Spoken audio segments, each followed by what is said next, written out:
सवेरे लेकर तेरा नाम प्रभु, करते हैं हम शुरू आज का काम प्रभु।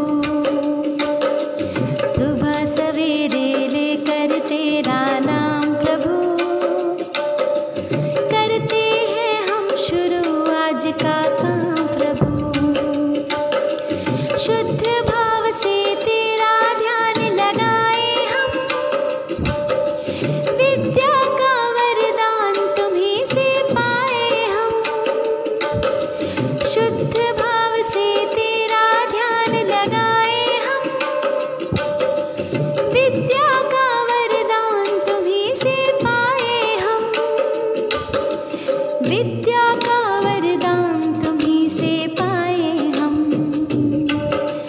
तुम्हीं से है आगाज तुम्हीं अंजाम प्रभु, करते हैं हम शुरू आज का काम प्रभु।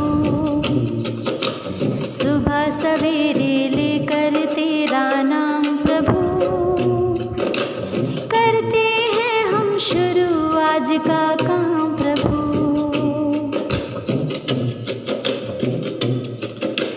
गुरुओं का सत्कार कभी ना भूले हम, इतना बने महान गगन को छू ले हम। गुरुओं का सत्कार कभी ना भूले हम, इतना बने महान गगन को छू ले हम। इतना बने महान गगन को छू ले हम। तुम्हीं से है हर सुबह तुम्हीं से शाम प्रभु, करते हैं हम शुरू आज का काम प्रभु। सुबह सवेरे लेकर तेरा नाम प्रभु, करते हैं हम शुरू आज का काम प्रभु।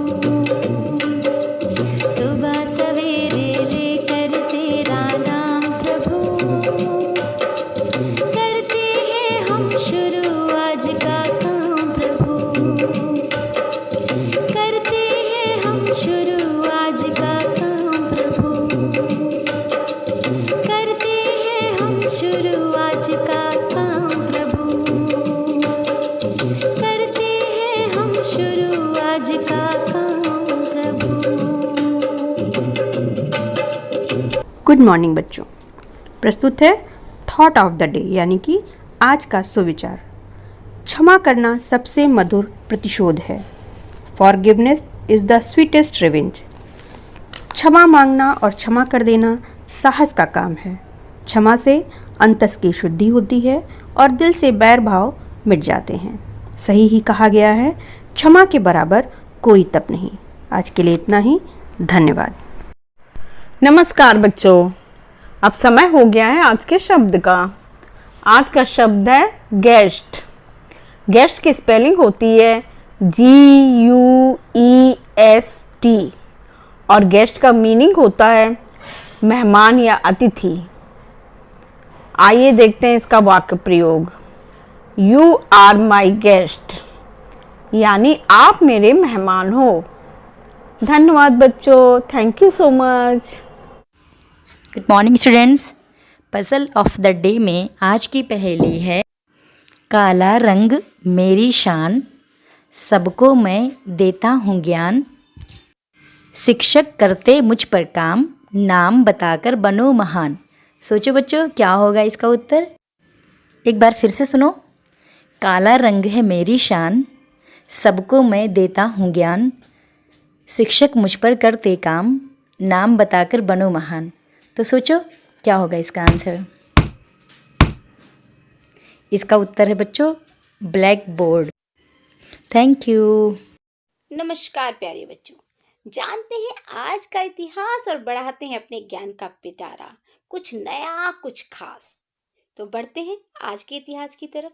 बच्चों, आज ही के दिन सन 1916 में सर अल्बर्ट आइंस्टीन द्वारा एक पुस्तक लिखी गई जिसका नाम था जनरल थ्योरी ऑफ रिलेटिविटी। बहुत ही महत्वपूर्ण किताब। आइए जानते हैं 1956 में आज ही के दिन ट्यूनीशिया को फ्रांस से आज़ादी मिली।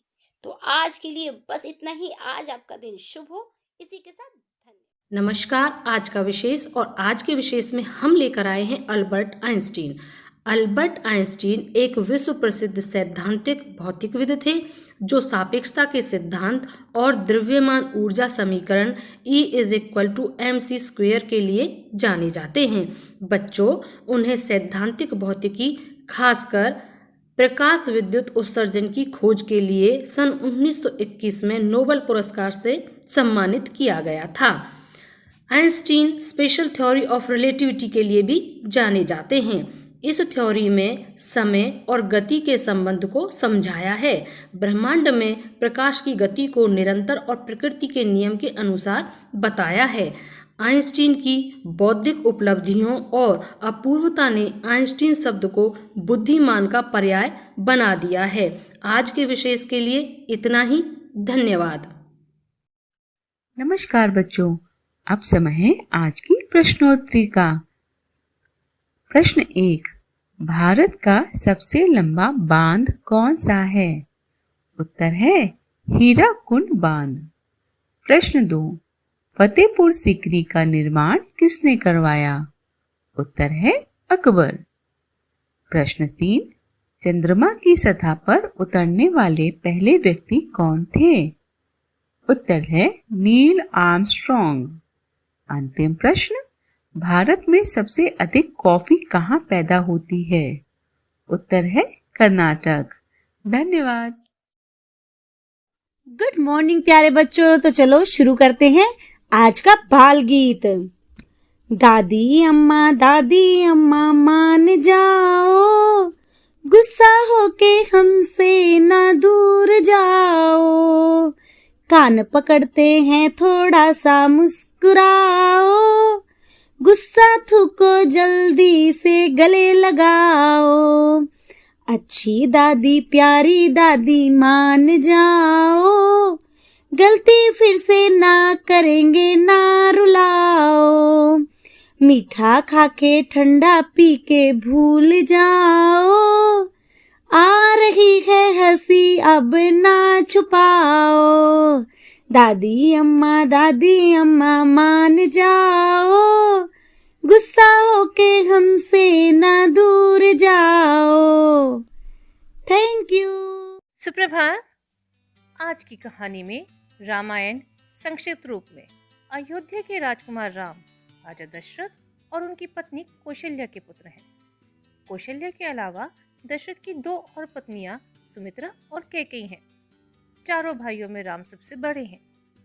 यद्यपि राम पिता के सबसे प्रिय पुत्र और सिंहासन के उत्तराधिकारी हैं, तथापि कैकेयी सिंहासन पर अपने बेटे को विराजित करना चाहती थी। इसलिए कैकेयी ने राम और उनकी पत्नी सीता को वनवास में भेजने की योजना बनाई। वनवास में 14 साल तक रहने के बाद जंगल में रावण ने सीता का अपहरण किया। राम ने अपने भाई लक्ष्मण और हनुमान की सहायता से रावण की सेना पर हमला कर सीता को मुक्त कराया। राक्षस राज रावण से सीता को मुक्त करा राम और सीता का पुनर्मिलन होता है। वे दोनों अयोध्या लौटते हैं और राज्य के नागरिकों द्वारा उनका आदरपूर्वक स्वागत किया जाता है। परंतु अयोध्या के कुछ लोग सीता पर विश्वासघात का आरोप लगाते हैं। अग्नि परीक्षा देने के बावजूद लगे इस कलंक को मिटाने के लिए सीता एक वन में चली जाती हैं।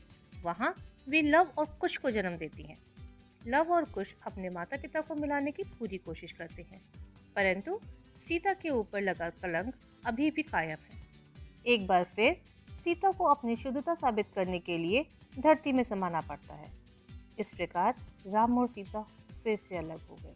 इसीलिए कहा जाता है कि मर्यादा पुरुषोत्तम राम को और सीता माता को जब इतने दुख झेलने पड़े हैं धरती पर आकर, तो क्या हम प्राणी मात्र किसी दुख से बचे रह सकते हैं?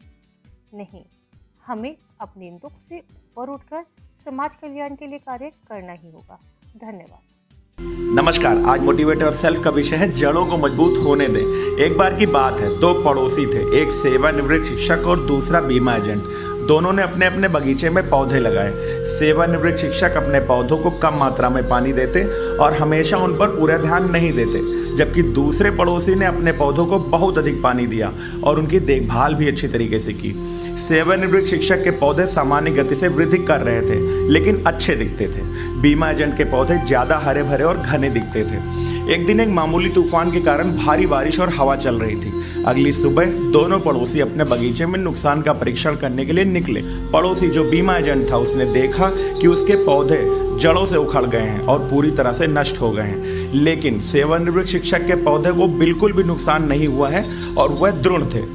बीमा एजेंट पड़ोसी यह देखकर आश्चर्यचकित था। वह सेवानिवृत्त शिक्षक के पास गया और पूछा, हम दोनों ने एक ही तरह के पौधों को एक साथ उगाया। मैंने वास्तव में अपने पौधों के लिए बेहतर कार्य किया और यहाँ तक कि उन्हें अधिक पानी भी दिया, फिर भी मेरे पौधे जड़ों से उखड़ गए, जबकि आपके सुरक्षित हैं। ऐसा कैसे संभव है? सेवानिवृत्त शिक्षक मुस्कुराए और कहा, आपने अपने पौधों को अधिक ध्यान और पानी दिया, लेकिन इस वजह से उन्हें इसके लिए खुद काम करने की आवश्यकता नहीं थी। आपने उनके लिए यह आसान बना दिया, जबकि मैंने उन्हें केवल पर्याप्त मात्रा में पानी दिया, उनकी जड़ों को और अधिक खोज करने दिया और इस वजह से उनकी जड़ें गहरी होती गईं और इससे उनकी स्थिति और मजबूत होती गई, इसलिए मेरे पौधे बच गए। यह कहानी माता पिता के बारे में है, जहाँ बच्चे पौधों की तरह होते हैं। यदि उन्हें सब कुछ दे दिया जाता है तो वह उन चीज़ों को अर्जित करने के लिए कड़ी मेहनत को नहीं समझेंगे। वह खुद काम करना और उसका सम्मान करना नहीं सीखेंगे। कभी कभी उन्हें देने के बजाय उनका मार्गदर्शन करना सबसे अच्छा है।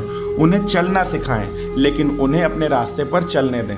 धन्यवाद। आपका दिन शुभ हो। सुन सुन मेरी नन्ही सुन, सुन सुन सुन मेरी मुन्नी सुन, ज्ञान की गंगा बहे, प्रदेश ये प्रेरक बने। सर्वांगीण विकास हो, उन्नयन की बात हो, अभ्युदय की बात हो, शिक्षकों का साथ हो, बात हो उत्कर्ष की, अधिगम के परिणाम की। अब न कोई छूटेगा, बच्चा बच्चा सीखेगा,